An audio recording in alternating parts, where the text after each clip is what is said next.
Assalamualaikum warahmatullahi wabarakatuh. Perkenalkan, nama saya Agnes Meisa Salsabila, NIM 190401091091 dari kelas Total Productive Maintenance A. Pada video kali ini, saya akan menjelaskan tentang intisari yang saya dapat dari bab 1 buku Total Productive Maintenance karya Steve Boris. Jadi di video kali ini saya akan membahas tentang 6 pembahasan. Yang pertama adalah pengembangan kesalahan, yang kedua standar teknis, yang ketiga efisiensi peralatan keseluruhan, keempat ketersediaan dan performa peralatan, yang kelima kualitas produk, dan yang keenam metodologi peningkatan. Yang pertama kita akan membahas tentang pengembangan kesalahan. Kegagalan dapat dijadikan prioritas kesekian selama tidak mempengaruhi keselamatan, efisiensi operasional, atau kualitas produk.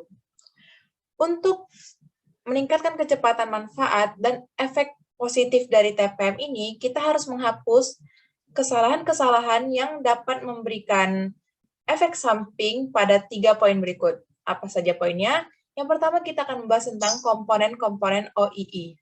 Nah, apa itu OEE?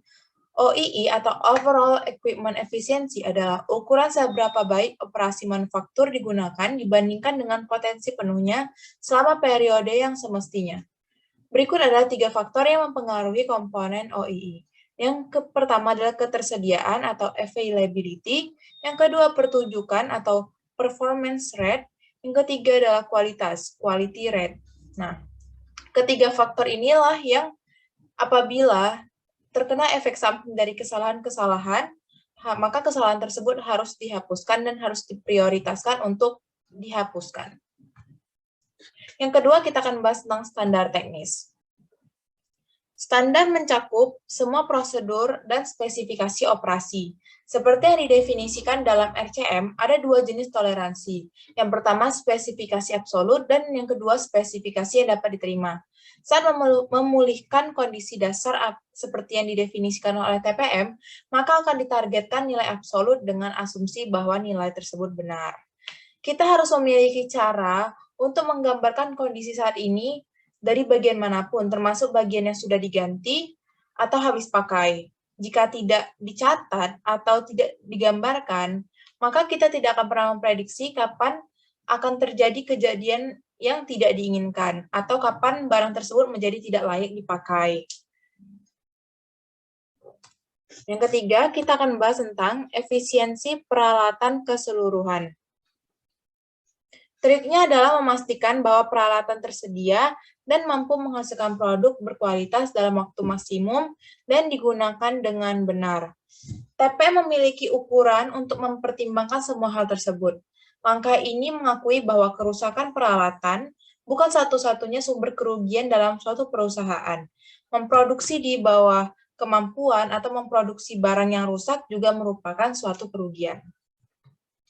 Yang keempat adalah ketersediaan dan performa peralatan.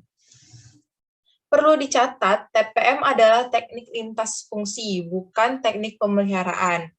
Nah, tapi tujuannya adalah untuk meningkatkan produktivitas total alat, bukan hanya merawatnya supaya baik-baik saja gitu kan. Kerugian dapat disebabkan oleh penjadwalan yang buruk atau penyiapan dan pengujian yang berlebihan. Oleh sebab itu, makanya TPM ini bukan disebutkan sebagai teknik perawatan gitu loh, lebih ke meningkatkan produktivitas suatu alat.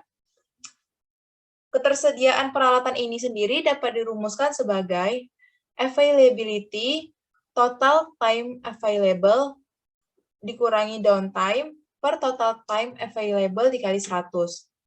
Nah, 3 poin berikut sering menyebabkan perselisihan antara pemeliharaan dan produksi. Yang pertama, alat sedang disiapkan untuk produksi. Yang kedua, alat ini menjalankan tes. Dan yang ketiga, alat dalam keadaan idle sambil menunggu hasil tes. Yang kedua, kita akan membahas tentang performa peralatan. Performa dari alat didefinisikan sebagai rasio jumlah produk yang dibuat dengan jumlah unit yang diproduksi untuk waktu produksi tertentu. Rumusnya adalah performance sama dengan number of units manufactured dibagi possible number of units dikali 100.